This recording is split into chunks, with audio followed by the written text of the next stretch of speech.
ज्येष्ठ आणि श्रेष्ठ शाहीर म्हणतात. काय म्हणतात? की ज्यांच्याकडे मी खूप काही शिकत गेलो.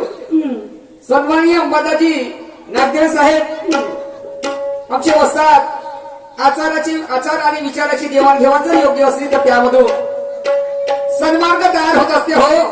आणि म्हणून कोणती गोष्ट आत्मसात करण्यासाठी आमचं एक चित्त एक ध्यान असायला पाहिजे. बरोबर आहे. आणि आमचे कानाचे पडदे जरा खुले असायला पाहिजे तर मजा येईल नाही का. म्हटलं शाहीर साहेब म्हणते काय? वरून आकाशाकडे गेलं आणि वरतून जमिनीकडे आलं. शाहीर साहेब तसा माझा प्रश्न नाही हो. कसा मग? त्या परसाच्या झाडाची जर आम्ही गिनती केली तर त्याचे मुळ वेगळे बरोबर आहे, त्याच्या फांद्या वेगळ्या आणि त्याचा जे बिचातला जो गाभा आहे हा वेगळा. असे 3 पार्टिशन आहेत. शाहीर साहेबांना म्हटलं की एक आकाशाकडे वाटचाल करत आहे आणि दुसरा जमिनीकडे वाटचाल करत आहे. परंतु लोकांना काय वाटलं मालूम नाही. काय कारण आहे त्याचं की त्या दोन्ही भावंडाला एक दिवस आणलं आणि त्याची सर्वप्रथम पूजा केली. तो दिवस कोणता आणि काय कारण त्याचं? मी माझ्या प्रश्नाचं समाधान करून दिलं. मात्र शाहीर साहेबाला ते पचनी पडलं नाही. मला मान्य नाही म्हणतात. शाहीर साहेब पहिले प्रश्न समजून घ्या, त्यानंतरच वाटचाल करा. समजलं की नाही? आणि म्हणून काय म्हणतो आहे गाणं म्हटलं, देहाची मात बजा तोंडाचा दिसला आणि काय सांगू शाहीर इवाई संग फसला. पोरा पोरीच्या लग्नाच्या आधी इनी वाईनं साजवली संधी. हा? कोणी नाही तिसऱ्या दोघाच्या मध्ये बहुल्यावर बसला ना इवाई इनी संग फसला. फसला. कसा फसला? ते इन कोणती तो इवाई कोणता? ज्यानं त्यानं लावले दोघाचे लग्न दूर केले आपल्या जीवनातील विघ्न. हा? नाहीतरी ढोरा डुकराचं जगणं भुई भार नसला आणि इवाईनी संग फसला. फसला. ते लग्न लावायला कोण कोण गेले? मग पोरापोरीचं कोण लावलं लग्न आणि गुरु पुरुषोत्तम विचारे त्या रामूला प्रश्न. पण शाहीर निशान विचार करत बसला आणि काय सांगू शाहीर इवाईनी संग फसला. फसला. तर शाहीर साहेब म्हणतात काय? वैराग्याचा बाजार बुद्धीला दिसला. वैराग्याचा बाजार बुद्धीला दिसला. आणि काय सांगू भाऊ मन इच्छे संग फसला. ओके. हो का? मनाची बायको का नाही इच्छा, पण मी विचारतो काय आहे काय? जीवाई कोण नाही येईन कोण. त्या लग्न लावलेला अक्षिदा फेकायला गेले. हा तर किती लोक गेले ते कोण होते? पोरगा आणि पोरगी कोण? जमलं का? नाही नाही जमलं का? शाहीर साहेब प्रयत्न करा, प्रयत्नार्थी परमेश्वर. आणि म्हणून काय म्हणतो जरा लक्ष देऊ नये. काय म्हणता? शाहीर साहेब पुन्हा म्हणतात, गाणं म्हटलं मी. कोणतं गाणं म्हटलं? त्या गाण्याचे बोल. बात मान गोरी न करो सीनता, क्या बात है? राऊंड माझा दुसरा सूरज करतो एक जहान. आणि लोक आले दुरून दुरून खोलून आपली दाव. Okay bye. खोल. तर शाहीर साहेब म्हणतात, माझी पाहिल्या म्हणते तुम्ही. हा का वा? हो तुम्हाला मी माझी मलाही तुम्हाला दाखवायची आहे. हा. ज्ञानाची पुस्तक बरोबर आहे.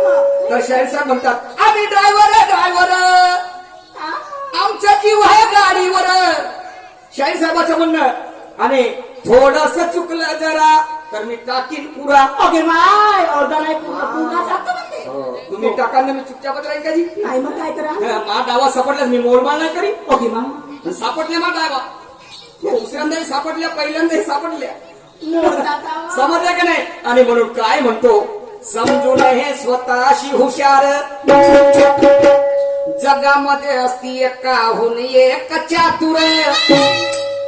आणि प्रत्येक प्रश्नाचं उत्तर बंधून ते कुणास ठाव आहे. पर कबीर महाराज कहते हैं, क्या? मधुर वचन गवा मरहम बने कटुक वचन चलाए दिल. और तो शब्द मिटे प्यार के जीवन का साथ वो कह गए दास कबीर. क्या बात है? मेरे गुरु ने मुझे बताया बेटा, बोले निशाद हाँ। शायरी करना पर एक बात ध्यान में रखना. मैं बोला कौन सी गुरुजी बताइए. कौन सी? बोले दुश्मन चाहे कितना भी छोटा हो उसे कभी कमजोर मत समझना. और अपनी औकात देख के मगर तू किसी से मत ही उलझना. हाँ, सूरज जी इतनी आसानी से तो बाजी मैं भी नहीं हारूंगा. इतने आसानी से बाजी मैं भी नहीं हारूंगा. मत हारो. और तुम्हें कमजोर समझने की भूल भी नहीं करूंगा. और तू कौन सा भी रूप धारण कर ले, पर ये निशान शाही तो कभी नहीं डरेगा. निशान शाही कभी नहीं डरेगा और तुझसे कभी नहीं. हाँ चलो जान दो, बात की बात है. अरे बोलो काय म्हणतो आहे, तलवार को पता नहीं होता उसे किस पर चलना है, और आग को पता नहीं होता उसे किसके साथ चलना है. तो पाप और पुण्य के दो रास्ते हैं जहां में ये तुम्हें और मुझे तय करना है की मुझे किस रास्ते पे चलना है. शाहीर साहेबांना एका प्रश्नाची विचारणा केली हो. प्रश्न विचारला होता शाहीर साहेबाला, चितेसाठी रडलं कोण? तर भीष्म पितामह सांगतात.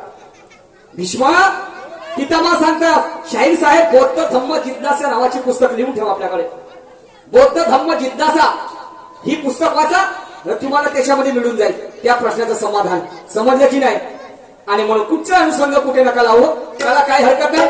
असो तर शाहीर साहेबांनी गाणं म्हटलं, प्रश्न विचारला पुन्हा. प्रश्नामध्ये म्हणतात, एका राजाला मुलं बाळ नव्हते आणि 10 वर्षानंतर त्याला मुलं बाळ झाले. त्याचं नामकरण विधी करण्यात आलं आणि त्यावेळेस त्याने गोळापासून, जेवणामध्ये गोळापासून तर तिखटापर्यंत, आमटापासून खाटापर्यंत, नशेपासून वेशेपर्यंत, आणि त्या ठिकाणी संगीतही ठेवलं. पण अशी एक मनुष्य उभा झाला. म्हणते साहेब तुम्ही सारं काय दिलं पण एक गोष्ट मानली नाही. आणि ती जर राहिली असती तर मजा आली असती. सगळंच मिळालं माणसाला. पण ते गोष्ट कोणती आहे तर आचार आणि विचार. ओके मा हो का बरोबर आहे. मनुष्याला जीवन जगण्यासाठी अन्न लागते, पाणी लागते, पण आचार आणि विचारही लागते की नाही. आचाराविचाराशिवाय मनुष्य घडते का जी नाही. सगळंच भेटलं नाही. त्या ढोरासारखं खाणे आणि दिवसभर काबाड कष्ट करणे, कुठं येऊन बांधणे काय अर्थ.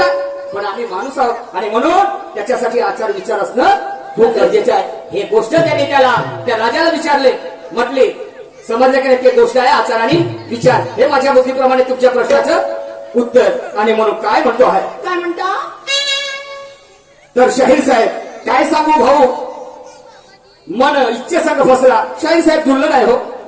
हा मी मन नाही विचारत, मला माहित आहे.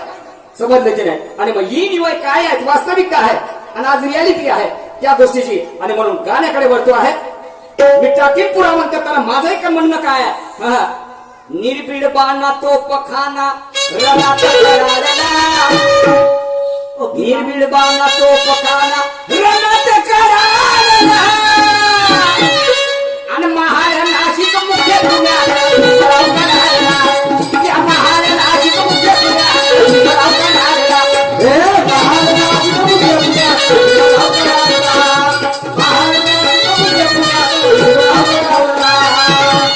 आता नवगडे साहेब तुमचं टाकीन पुरा, तुमचं टाकून झालं. आता माई टाकण्याची वेळ आहे. मा आता एक टाकायचेच काम करतो.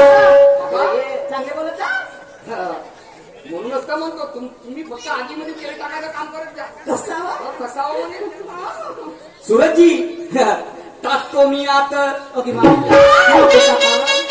हो नाही चांगलं नाही. टाकतो मी आत आणि नाही टाकत मोठ.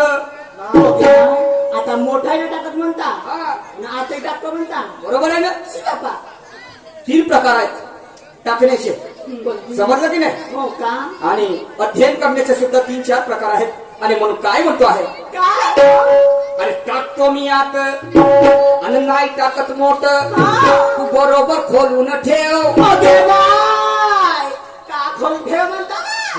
आम्ही हे चालतं. तुमच्याकडे काय समजदार आहे शाहीर साहेब, वाईट बोलणार नाही. आणि म्हणून टाकतो मी आता नाही टाकत मोठ आणि तू बरोबर खोलून ठेव. आणि एका बाईने मिरचे भाजले सुटले नाही ठेव. एका बाईने मिरचे भाजले सुटले नाही ठेव.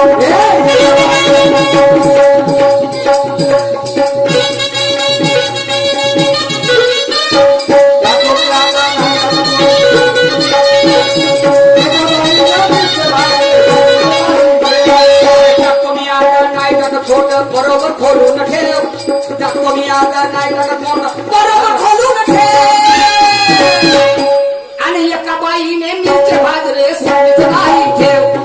एका बाईने मिरचे भाजले सुटलेच नाही ठेव.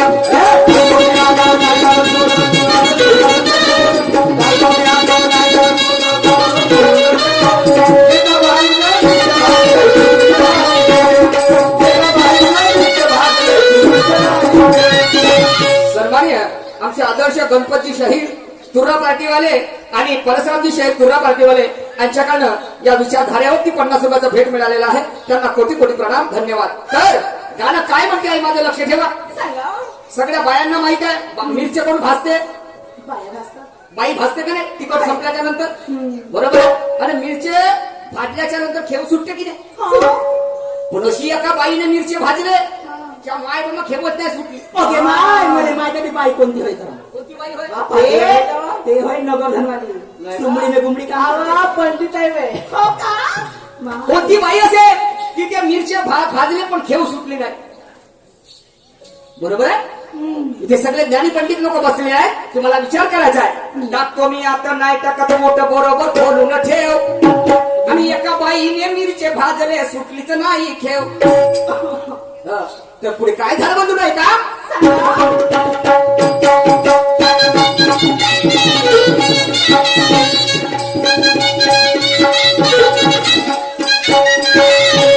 आणि म्हणून काय म्हणताय सूरज, तू देशील मला तर मी देईन तुला. हो आपण एकामेकाला देण्यासाठी आलो. का देता ग काय देणे आहे. ज्ञान आचार आणि विचाराची देवाणघेवाण आहे. आणि म्हणून तू देशील मला तर मी देईन तुला. टाईट का ताई हेर ओके बा जेव्हा जाईल टाईट